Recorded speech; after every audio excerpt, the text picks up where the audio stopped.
Hi, and welcome to the Indie Music Podcast, the podcast for independent musicians and other audio professionals. We're your hosts. I'm Matt Denton, also known as Mojo of Ragged Birds Music. I'm a Bay Area mix engineer and recording artist. And Douglas Reynolds of Resonance Mastering, a mastering engineer in Bloomington, Illinois. Welcome to Indie Music Podcast, episode 209. Tonight, Matt and I interview Kristian Montgomery of Kristian Montgomery and the Winterkill Band. They have a new album coming out on March 5th called Prince of Poverty. We talked to Kristian about his early training in music, his path along the way, and what led up to the creation of the Prince of Poverty. We also get a chance to preview some music coming up on March 5th. Enjoy the show. Kristian, thanks so much for joining us tonight. Yeah, it's good to meet you. I appreciate the support, guys. Yeah, introduce you to Matt here. So, Hello. Hey. yeah, I'm Doug. Hi from the West Coast. Yeah, and from the Midwest right here. I'm over here on the Atlantic side of New England, freezing my ass off. Oh, yeah? Whereabouts in New England? Right now I'm living in Brewster, Massachusetts. It's part of Cape Cod. Okay. I'm a commercial fisherman, so I'm still spending my time at the sea quite a bit. But, is it hard for you not to call it Brewster? Yeah, it is hard, you know. My wife's family is from Worcester. Worcester. So yeah. I've been to Worcester. I've had the Coney Island hot dog. I've been to Boston a few times. It's I love that area. I have a little bit of a mixed lineage. My father's family's from Copenhagen, Denmark, and my mom's are all native Massachusetts.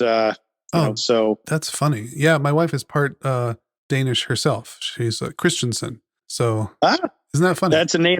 That's a name that's in my family too. Oh, maybe you're long lost cousins somewhere. Yeah, I was kind of reading on your website, which is kmwkb.com, so that you kind of got to start in Florida and then ended up in New England with your family when they moved. How old were you at that point? Oh gosh, I was still in grade school. My father was a commercial fisherman, and we moved north. He had bought a ship up here and started a business out of Plymouth, where the Pilgrims, landed. And, that lasted until he got bored and moved on to a new area, new family. And my mother and I lived with my grandparents in Hanover, Massachusetts, and I was recognized by my reverend at church, and that's kind of how things started. My grandmother had this terrible voice, and the only way for me to avoid embarrassment as a 10-year-old kid was to just start singing. Try to be louder than her and drown her out. And funny. my reverend came past us, and he kind of stared at me, and we grew up real poor, and he knew we didn't have any money for lessons or anything like that. We were kind of a poor family in a very wealthy town. So I got passed over quite a bit, as far as my talents were concerned, for the kids whose parents could contribute to whatever program. But my reverend gave me lessons, and he introduced me to the Beatles. He introduced me to Led Zeppelin, and my family was a big country family. A lot of Willie Nelson and Johnny Cash. So I developed a really cool musical library, and it was off to the races at that point. I think I played my first shanty bar singing old Celtic songs and sea shanties when I was 15. Okay. So right on. It started pretty early. Yeah. Those are popular now. My kids are really digging sea shanties. It's all over TikTok and stuff. Was it? Yeah. And they're so easy to write too. I mean, it's all in 6, and it's that pirate rock that right. you can Well, that's fun. Yeah. That's a neat blend of worlds, culturally, like European plus, Southern Atlantic, Northern Atlantic, and, the fisherman's life and singing. And yeah, that's a real neat blend of stuff. It's my travels. I've done everything on a pretty blue collar budget. I say a laborer's budget, but I've traveled. On my Facebook page, there's a couple of cool photos of me when I was in Nicaragua. I have pictures of me with dueling AK-47 sitting on a street corner. I've just loved to immerse myself in these cultures and go to these places. And And doing it knowing full well that if I run out of money, I have to get a job in order to earn my way back. And that's what I've always kind of done. And so I've incorporated a lot of different cultures into my music. I love Latin music. I love the bossa nova vibe. And Nice. so I threw that into a couple of my songs on the Gravel Church. And, so it's a well-traveled musical history. Was that your first album? The Gravel Church was my first album. Yeah. Okay. And that was only last year, right? Yeah, that was April of 2020. Yeah, there's a whole story behind that. I served 6 months in prison for trying to be a father in Massachusetts. It's a very difficult thing to do here. And made the mistake of telling a judge what I thought of him, and they threw me in prison for 6 months. So it was, I said to myself while I was there, as soon as I get out, I'm going in the recording studio. And, my current wife, who's stuck with me through everything, was very supportive and said, go for it. And, and here we are kind of resurrecting this music career. So was that the impetus of a real creative streak for you in those experiences? Oh, absolutely. I mean, I've always written a lot. I have kind of like a Zappa-esque mindset when it comes to songwriting. It's just a real prolific, continuous loop of songs. And I think this was that moment in prison was that point where I was able to just finally sit and focus and write everything down and make it exactly how I wanted it. And my producer was really cool. I would tell him, this is exactly what I'm thinking, and he was just really good at picking up on it and playing along. He also played guitar. Okay. And it just came out killer. Yeah, it sounds great. Yeah, there's a couple of really good songs on there that I liked a lot. Foolish Devil was really cool. And Couch Sleeping's a really good song. Yeah, that was funny. Yeah, yes, funny. You have a lot of there's like a lot of like clever wordplay in the titles and some of the lyrics that I just smiled and laughed at a bunch of that stuff. So is that a big part of your something that you try to sneak in there, or is that on purpose? Like you want people to know that you're funny too?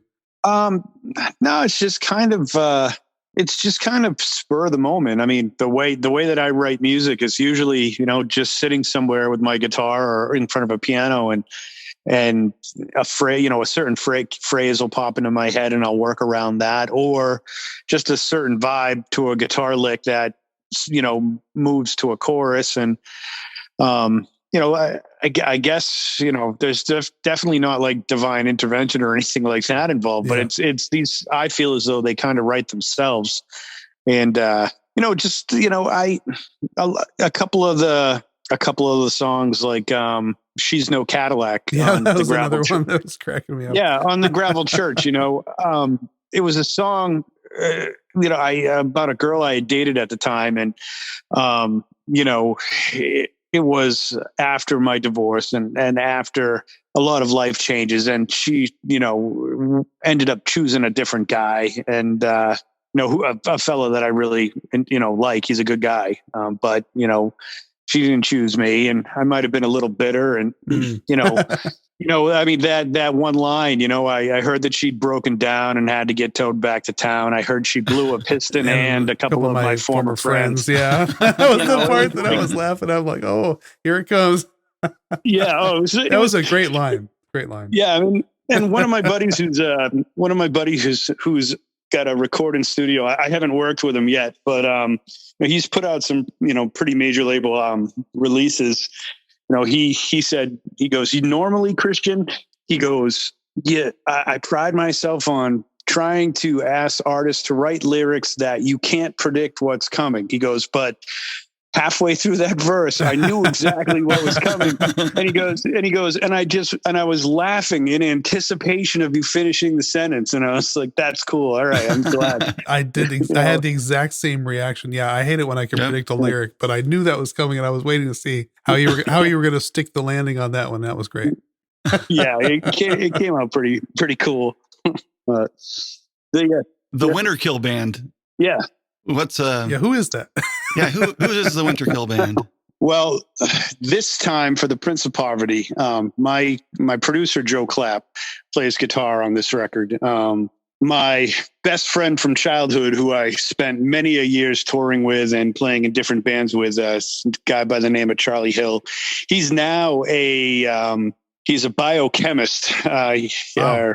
The guy's brilliant, and he's knee deep in the COVID world of trying to come up with new tests and to cure cancer. And he donated some time to jump back in the studio with me and relive a few moments of our childhood together. And my friend Dave Leach, who's in a band from Boston called Arc 220. He's a phenomenal bass player. I got to say, he's probably the best bass player I've ever played with. Wow. He's got a real kind of Tony Levin vibe. He's just, so creative and he plays for the song, and he's a talented dude. And last but not least, my friend Jeff Armstrong, who is he's the drummer for a band called the Delta Generators, who are a pretty popular rockabilly / country roots Americana band. They've just got on a couple of soundtracks of some TV shows, and he's just a phenomenal drummer. Cool. But these guys are just session players. I mean, I don't have a band per se. They came in the studio this time. The Gravel Church had about 25 different people on the record. The Prince of Poverty was much more personal and intimate. It was just the four of us. So a little bit of a different feel. But the name, the Winterkill Band, came from a hunting expedition. I'm a pretty avid hunter of white-tailed deer up here in New England. And I found about a dozen dead yearlings after a really bad winter. Came in the woods and came upon their skeletons. And a friend of mine said, "Man, what a bad winter kill this year." And that was kind of where it was born. It kind of became a metaphor for finding something to do to survive the nasty winters we have up here. And, I didn't think that it was going to resonate with people the way it has. I mean, everybody's like, "Wow, I mean, it sounds dangerous." Right. Like, I'm like, "Yeah, well, hey, great." Yeah, I like that metaphor. That's an interesting origin story there. It is. Mm-hmm. Did you guys work up the tunes separately then, or did you get together and rehearse, or how did you kind of navigate COVID in writing and recording this album? Well, the first album began prior to COVID, and 6 of the songs were a live recording of the band, all in the same studio. The last 6 songs were all done remotely. Last 10 songs on Gravel Church were done remotely, and so was Prince of Poverty. What I would do for Prince of Poverty is just go in the studio and I would play the song for Joe, and he would kind of figure out where we were as far as tempo and feel and vibe. And he would come up with some kind of, continuous loop, and I would just play the song and sing it. And then we would remove all the percussion and send it to our bass player, who would go, "Okay, I'm getting this idea." Then my drummer Jeff would come into the studio, play along with the song, and then Dave would lay down the bass. And everything was kind of layered after that. So everything was remote, but we tried the best we could to kind of give it that live feel. There was a lot of back and forth of sending emails, listening to the song, sending it back and saying, "I'm hearing this," or, Dave would say, "Well, I want to accent this while, Jeff's playing this on the drums," and so that the bass and the drums were locked in. And so, it was a lot of changes, a lot of editing, a lot of, back and forth ideas. And of course, even though I write the songs and I, kind of choose the direction we're going in, these are the kind of musicians who, when they give you advice or suggestions, you take it. And so they put a lot of themselves into this too. Nice. And, so it was really cool. There was a lot of great back and forth, and every time I play with these guys, I feel like I learned something new. So it's cool to have them as friends. That's very cool. Yeah. Shall we hear some, Doug? Yeah. So Prince of Poverty is the name of the upcoming album, and your release date on that is March 5th, right? Yes. Yep. Are you going to be releasing on all major platforms for streaming? And are you going to be selling CDs or anything like that, or other types of stuff on your site? Yeah, we've got CDs, we've got the Gravel Church and Prince of Poverty. We also have T-shirts and sweatshirts and all that jazz, guitar picks and stickers and all the fixins. But yeah, March 5th, it drops everywhere. Today, if people went to my Bandcamp page, they can pre-order it, but it doesn't come out till the 5th. And Spotify, YouTube, everywhere it'll be available on Amazon and iTunes and all that. So it's kind of cool. We've really built up quite a bit of anticipation this time, and people seem to be really receptive to it. We've had some great reviews. I mean, I've already sent out maybe 400, 500 copies of it to the press and to the radio.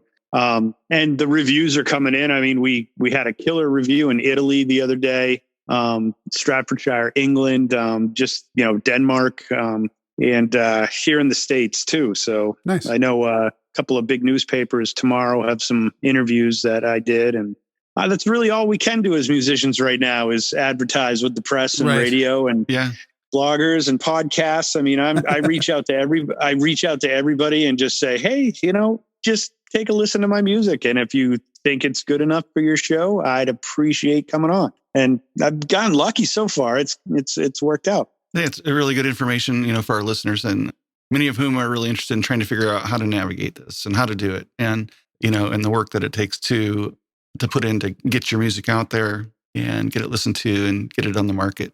Well, as far as suggestions with that is concerned, if you have a good recording, if you have a project that you're proud of, that you want to get out there, I've been bombarded by advertisements and people saying, for X amount of dollars, we can put you in front of all these people. And being in Boston, one of the cool things about being the poor guy is that I've watched countless artists do exactly what I'm doing over the last 2 years, or really since the pandemic, hiring these big companies to do their promotion and public relations. And I have found that if you have a good product, I have a very good friend who's a female artist out here. She just released this great song, and she paid a lot of money for promotion.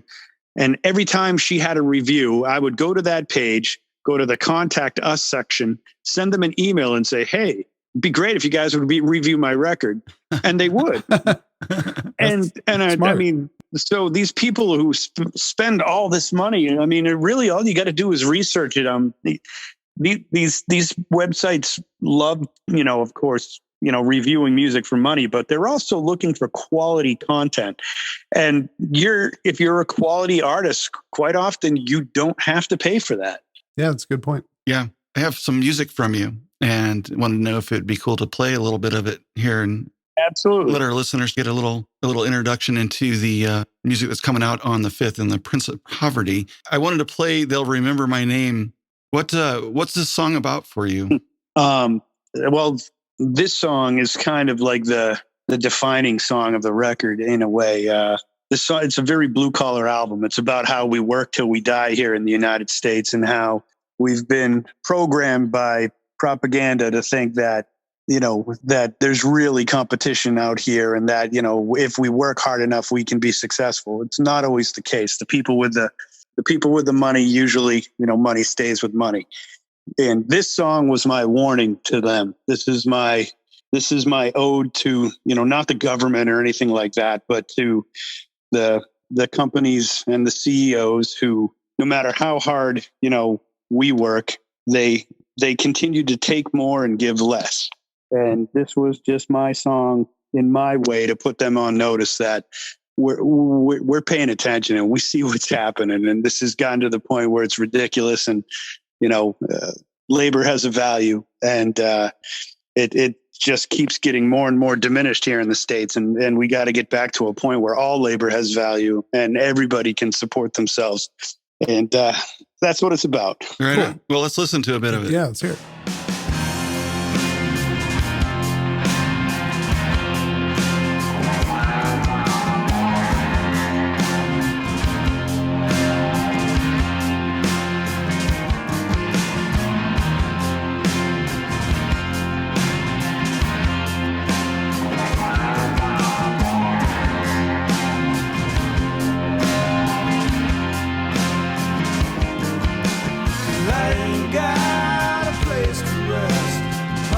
pissed, but they expect the rest.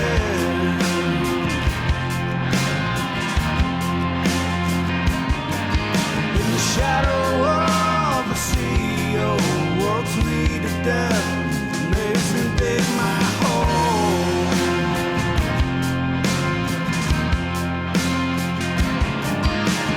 Where I found the higher ground, my crosshairs are burning to his brow.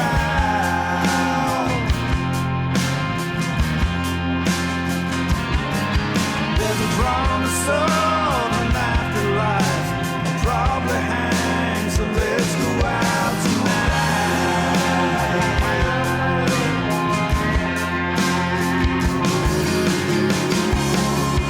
So remember mine, they'll remember mine, they'll remember mine, they'll remember my name.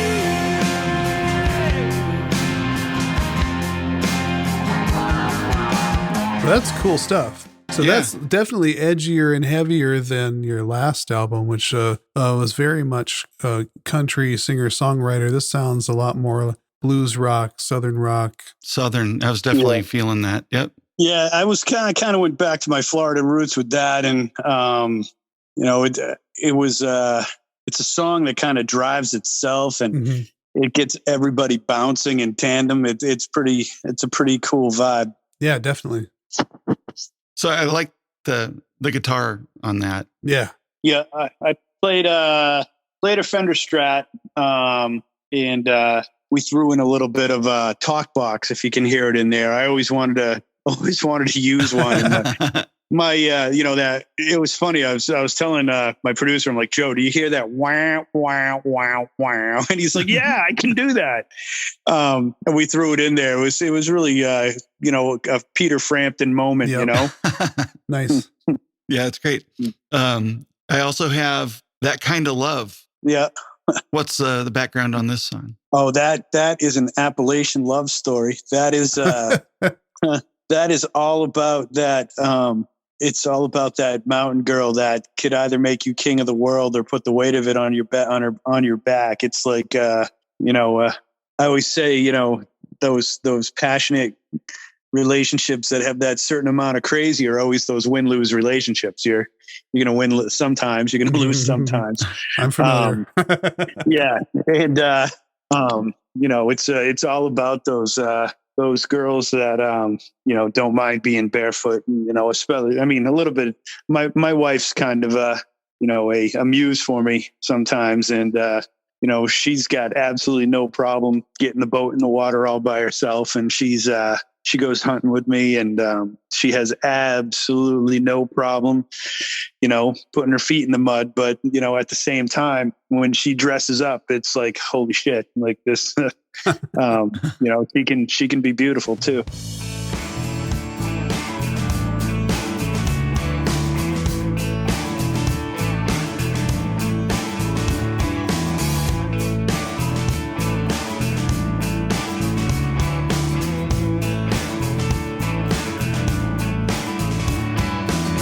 Shotguns and moonshine, you'll take your vows today.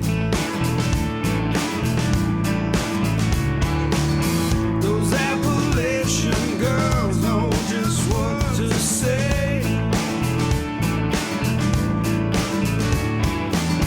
And if you cross that line, you reap what you sow. Now that the man is your mother, that bitch wants you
That's awesome. It definitely another Southern rock vibe for me. Oh, yeah. Well, I mean, I play both those kinds of music, country and Western. Yeah. Well, you're obviously very talented and know how to put a song together. I'm also impressed that you get that level of production value on a commercial fisherman's budget, a working collar budget, a working man's budget. Well, that's all Ultrasound Studios. I mean, my friend Joe is a guy I've known for 30 something years. He recorded my first demo, one of my first demos, right out of high school. And he's slowly but surely put together this beautiful studio. It's like one of those like comforts of your own home type places. It's very comfortable. It's very geared towards creative people. And his personality too just kind of draws the best out of you. And I think the biggest thing about budgeting is you just got to be prepared. You got to know exactly what you want when you go in, and you need to know exactly what you want everybody else to do. And it seems that once you get a formula down like that, it goes quick, and you're actually not spending as much money as you would think. Good advice. It is. It also doesn't hurt when you have friends who donate their talents too. Sure. Connections are important. Yep. Yeah. Yep. I mean, the guys that I hire are not charging me what they should charge. So, because they're my friends. So, I mean, they could all make way more because they're that talented. Lager. Yeah. So one more tune. Would that be cool? Yeah, sure. Go for it. Soul for Soul. What can you tell us about that one?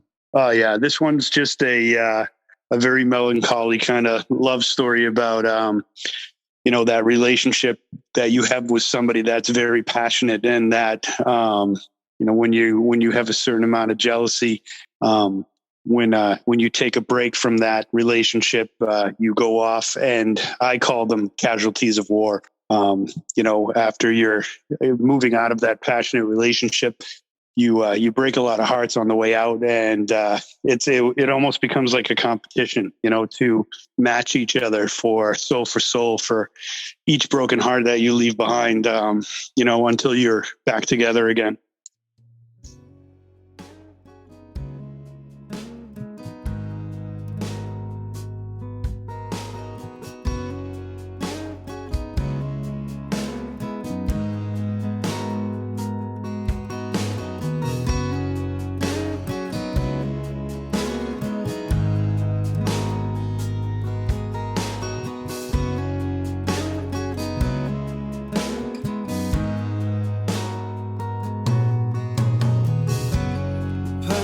Flesh, pine of rain. Another form, another frame. I hear the whispers over ice, with all the creatures of the night.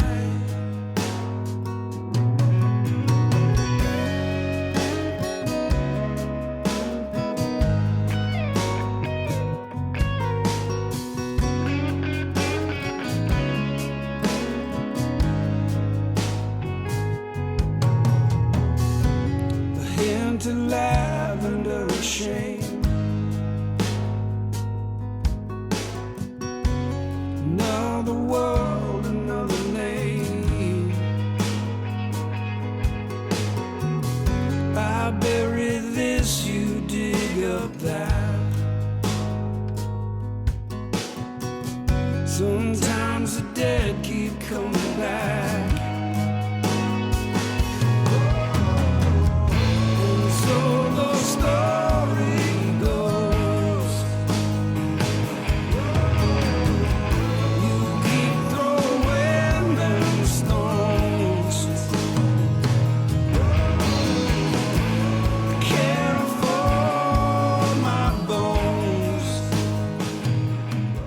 Very heartfelt and powerful there. Yeah. That's not too shabby. Soul for Soul. And that music's off of Prince of Poverty, which is releasing on the 5th of March. Yes, sir. Yeah, I'm looking forward to that. Me too. Yeah, it's going to be good. If you guys send me a mailing address, send me an email, I'll send you guys out a copy. Oh, sweet. Will do.